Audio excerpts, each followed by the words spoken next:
அம்மா முன்னாடி சொல்லியிருந்தாங்க, இளநீர் வந்து அப்பா எடுத்துகிட்டு வந்திருக்காரு ஊர்லேருந்து அப்படின்னு சொல்லிட்டு. சரி அதை வெட்டிட்டு காலையில் குடிப்போம் அப்படின்னு சொல்லிட்டு நானே வெட்ட ஆரம்பிச்சிட்டேன். ஸோ இளநீர் குடிச்சிட்டு வழுக்கையை சாப்பிடும்போது அவ்வளோ டேஸ்ட்டுங்க இளநீர். அப்பா சான்ஸே இல்லை அப்படின்னு சொல்லிட்டு 2 இளநீர் குடித்தேன். அதுக்கப்புறம் போன வீடியோவில் வந்து நெற்பவழம் வந்து உங்களுக்கு காமிச்சிருப்பேன். அந்த நெற்பவழமோட செடி தான் இது. சோளக்கதிர் மாதிரி வந்து நிறைய வந்து காய்ச்சிட்ருக்குங்க. அப்படியே அது வந்து பச்சையாக இருக்குது, அப்புறம் கருப்பு கலரில் மாறுது, அதுக்கப்புறம் பழுத்த நிறமாக அப்படி வருது. அதுக்கப்புறம் அதை ஹார்வெஸ்ட் பண்ண தயாராகிடுச்சு அப்படின்னு சொல்லிட்டு நம்ம பறித்து வச்சுக்கலாம். அப்புறம் பலாப்பழம் வந்து தம்பி வாங்கிட்டு வந்திருந்தான். ஸோ அதை கட் பண்ணி எனக்கு கொடுத்துட்டு இருந்தான். அதை சாப்பிட்டுட்டு இருந்தோம்.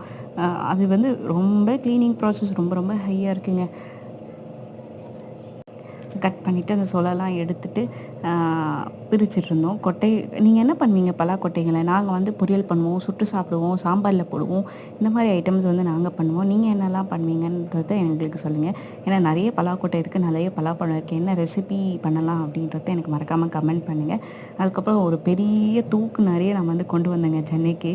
அது வந்து பக்கத்து வீடு, அக்கத்து வீடு எல்லா வீட்டுக்கும் கொடுத்தேன். அவ்வளோ ஒரு வாசனைங்க. ட்ராவல் பண்ணும்போது அதுக்கு அழகாக என் தம்பி வந்து இலை கட் பண்ணி அப்படியே அந்த பக்கெட்டில் வச்சு கொடுக்கும்போது அது அப்படியே கொஞ்சம் கூட அந்த கொஞ்சம் கூட அது கசங்கலை அப்படின்னு சொல்லுவோம்ல, அழுகலை. அந்த மாதிரி சூப்பராக வந்துச்சுங்க. அப்புறம் அதுக்கு கிளம்பிட்டோம். என் மாமா பொண்ணு கூட வந்தா. ஸோ அப்படியே என் தம்பி எப்போ கிளம்புனாலும் வந்து அந்த டேர்னிங் ஒன்று இருக்குங்க, பஸ் ஸ்டாப்லேருந்து வெளியே வர வரைக்கும் அங்கே வந்து நின்று என்னை அனுப்பிட்டு தான் வருவான். சரி ஊர்லேருந்து என்னென்ன கொண்டு வந்தேன்னு பார்க்கலாமா. தேங்காய், நம்ம வீட்டு தேங்காய்.